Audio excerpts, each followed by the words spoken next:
बालाजा अफजल खान याने स्वराज्य नष्ट करण्याचा चालू लागला आणि शिवाजी महाराजांना दगा करण्याचा प्रयत्न केला.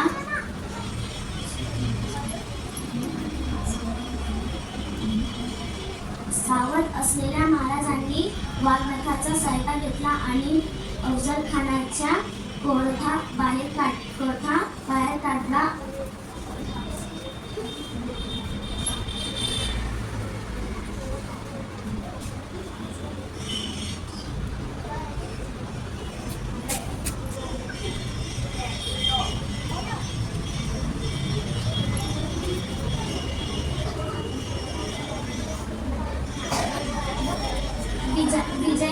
विजय मुळे एक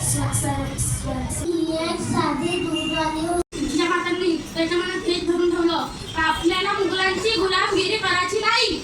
त्यांनी हेच मनात ठरवलं. जेव्हा 16 वर्षाचे होते तेव्हा त्यांनी रायरेश्वराच्या मंदिरात जाऊन शपथ घेतली का मी हिंदवी स्वराज्य स्थापनच करून राहील.